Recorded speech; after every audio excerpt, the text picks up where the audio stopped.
ನಾಪತ್ತೆಯಾಗಿದ್ದ ದೇಸಿ ನಾಯಿ ಪತ್ತೆ ಮಾಡಿದ ವ್ಯಕ್ತಿಗೆ ನಾಯಿಯ ಮಾಲಕ 50,000 ರೂಪಾಯಿ ಬಹುಮಾನ ನೀಡುತ್ತಾರೆ. ದಕ್ಷಿಣ ಕನ್ನಡ ಜಿಲ್ಲೆಯ ಪುತ್ತೂರಿನ ಕಬಕ ಸಮೀಪದ ಪೋಳ್ಯ ನಿವಾಸಿಯೊಬ್ಬರ ಮನೆಯ ದೇಸಿ ತಳಿಯ ನಾಯಿಯೊಂದು ಇತ್ತೀಚೆಗೆ ನಾಪತ್ತೆಯಾಗಿತ್ತು. ನಾಯಿ ಪತ್ತೆಗಾಗಿ ಪತ್ರಿಕೆಗೆ ಜಾಹೀರಾತು ನೀಡಿ ಇದೀಗ ನಾಯಿಯನ್ನ ಮಾಲಕ ಮತ್ತೆ ಮನೆಗೆ ಕರೆತಂದಿದ್ದಾರೆ. ಪೋಳ್ಯ ನಿವಾಸಿ ಗಣೇಶ್ ಕೇರ ಅವರ ಮನೆಯ ಚಿನ್ನು ಹೆಸರಿನ ದೇಸಿ ತಳಿಯ ನಾಯಿ ಪತ್ತೆಯಾಗಿದೆ. ಪೋಳ್ಯ ಪರಿಸರದವರೇ ಆದ ಪುರಂದರ ಎಂಬುವರು ನಾಯಿಯನ್ನ ಹುಡುಕಿ ಕೊಟ್ಟಿದ್ದು, ಕೊಟ್ಟ ಮಾತಿನಂತೆ ಅವರಿಗೆ 50,000 ಬಹುಮಾನ ನೀಡುವುದಾಗಿ ನಾಯಿಯ ಮಾಲೀಕರು ನಾಯಿ ಹುಡುಕಿ ಕೊಟ್ಟವರಿಗೆ 50,000 ಚೆಕ್ ಅನ್ನು ವಿತರಿಸಿದ್ದಾರೆ. ಇನ್ನು ಶ್ವಾನಪ್ರಿಯ ಗಣೇಶ್ ಕೇರ ಅವರು ಮನೆಯಲ್ಲಿ ವಿವಿಧ ತಳಿಗಳ 30 ನಾಯಿಗಳನ್ನು ಸಾಕಿದ್ದಾರೆ. ಅವುಗಳಲ್ಲಿ ಚಿನ್ನು ಫಿಟ್ಸ್ನಿಂದಾಗಿ ಕಾಲಿನ ಸ್ವಾಧೀನವನ್ನ ಕಳೆದುಕೊಂಡಿತ್ತು. 3 ವಾರಗಳ ಹಿಂದೆ ಅದು ಕಾಣೆಯಾಗಿತ್ತು. ಅದರ ಪತ್ತೆ ಸಲುವಾಗಿ ಗಣೇಶ್ ಅವರು ಸಾಮಾಜಿಕ ಮಾಧ್ಯಮಗಳಲ್ಲಿ ಮಾಹಿತಿಯನ್ನ ಹಂಚಿಕೊಂಡಿದ್ದಲ್ಲದೆ ನಗರದ ವಿವಿಧ ಕಡೆ ನಾಯಿಯ ಮಾಹಿತಿ ಇರುವ ಬ್ಯಾನರ್ ಅನ್ನು ಅಳವಡಿಸಿದ್ರು. ನಾಯಿಯನ್ನ ಹುಡುಕಿ ಕೊಟ್ಟವರಿಗೆ ಅಥವಾ ಸುಳಿವು ನೀಡಿದವರಿಗೆ 50,000 ಬಹುಮಾನ ನೀಡುವುದಾಗಿ ಘೋಷಿಸಿದ್ರು. ಇಂದು ಚಿನ್ನು ಮಾಲಕನ ಕೈ ಸೇರಿದೆ. ಚಿನ್ನು ಹೊಡೆದು ಅಂತ ಆದರೆ ಅದು ಹುಷಾರಿಲ್ಲದ ಕಾರಣ ಅದು ಆರೋಗ್ಯವಾಗಿ ಇರಲಿಲ್ಲ. ಹಾಗಾಗಿ ಅದರ ಮೇಲೆ ಪ್ರೀತಿ ಜಾಸ್ತಿ ಆಯ್ತು. ನಮಗೆ ಬೇರೆ ನಾಯಿಗಳ ಮೇಲೂ ಪ್ರೀತಿ ಉಂಟು, ಇಲ್ಲ ಅಂತಲ್ಲ. ಬಟ್ ಇದನ್ನು ನಾವು ಮಕ್ಕಳಾಗಿ ನೋಡ್ತಾ ಇದ್ದೆವು ನಮ್ಮ ಮನೆಯೊಳಗೆ ಇಟ್ಕೊಂಡು. ಹಾಗಾಗಿ ಏನಾಯ್ತು ಅಂದರೆ ಅದು ಸಡನ್ ಆಗಿ ಮಿಸ್ ಆದ ಕೂಡಲೇ ನಮ್ಮ ಮನೆಯ ಒಂದು ಮೆಂಬರ್ ಅಂದರೆ ಮಕ್ಕಳು ಮಿಸ್ ಆದ ಟೈಪು ನಮಗೆ ಆಯಿತು ಫೀಲ್. ಹಾಗಾಗಿ ಅನೌನ್ಸ್ ಮಾಡಿದೆ. ನಾನು ಫಸ್ಟ್ ನನ್ನ ವಾಟ್ಸಪ್ಪಲ್ಲಿ ಕಳಿಸಿದೆ, ವಾಟ್ಸಪ್ಪಲ್ಲಿ ಎಲ್ಲ ಕಡೆ ಹಾಕಿದೆ, ನನ್ನ ಫ್ರೆಂಡ್ಸ್ಗಳಿಗೆ ಕಳಿಸಿದೆ. ಆಮೇಲೆ ಮೀಡಿಯಾದವರು ನನಗೆ ತುಂಬ ಹೆಲ್ಪ್ ಮಾಡಿದರು. ಮಿನಿಮಮ್ ಒಂದು 500 ಕಾಲ್ಗಳು ಬಂತು, ನಿಮ್ಮ ನಾಯಿ ಹೀಗೆ ಆಗಿದೆ ಅಂತ ಎಲ್ಲ. ಹೌದಾ? ಅದರಲ್ಲಿ ತುಂಬ ಜನ ಕ್ವಶನ್ ಮಾಡಿದರು, ನೀವು ಅಷ್ಟು ಆಫರ್ ಕೊಡಲಿಕ್ಕೆ ಏನು ಕಾರಣ? ನಾಯಿ ಯಾವ ಬ್ರೀಡ್? ನಾನು ಹೇಳಿದೆ ಬ್ರೀಡ್ ಯಾವುದಲ್ಲ, ಲೋಕಲ್.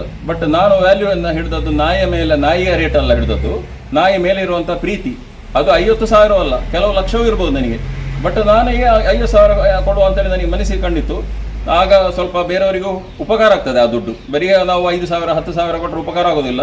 ಅಷ್ಟೊತ್ತಿಗೆ ಅವರ ಕೆಲಸವನ್ನು ಬಿಟ್ಟು ನಾಯಿಯನ್ನು ಹುಡುಕೋದು, ಅಥವಾ ಮನೆಗೆ ಬಂದರೆ ಅದನ್ನು ಓಡಿಸ್ಲಿಕ್ಕಿಲ್ಲ. ಯಾಕಂದರೆ ಅದು ಮನೆಯೊಳಗೆ ಸಾಕಿದ ನಾಯಿ, ಅದು ಮನೆ ಬಾಗಿಲಿಗೆ ಹೋಗ್ಬೋದು ಅಷ್ಟೇ ಆಹಾರ ಹುಡುಕೊಂಡು. ಹಾಗಿರುವಾಗ ಮನೆಗೆ ಬಂದು ಕಲ್ಲು ಬಿಸಾಡಿ ಓಡಿಸ್ಲಿಕ್ಕಿಲ್ಲ.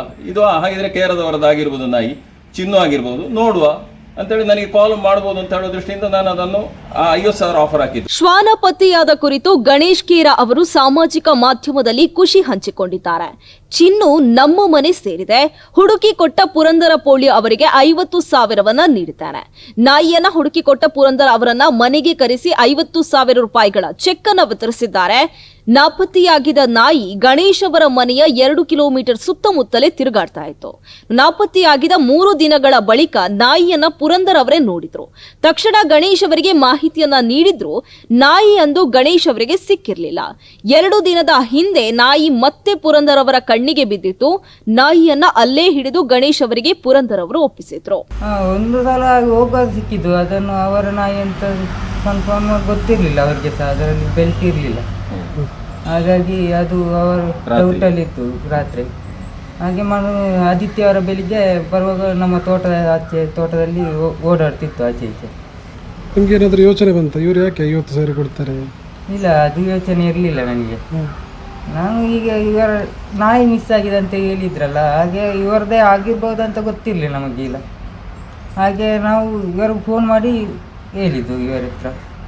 ರಸ್ತೆ ಬದಿಯಲ್ಲಿ ಸಿಗುವ ನಾಯಿಗಳನ್ನ ಉಪಚರಿಸುತ್ತಿರುವ ಗಣೇಶ್ಗೆ ಚಿನ್ನು ಕೂಡ ಇದೇ ರೀತಿ ಸಿಕ್ಕಿತ್ತು. ರಸ್ತೆ ಅಪಘಾತದಲ್ಲಿ ಗಾಯಗೊಂಡಿದ್ದ ಚಿನ್ನುವನ್ನ ಮನೆಗೆ ತಂದು ಸಲಹಿದ್ರು.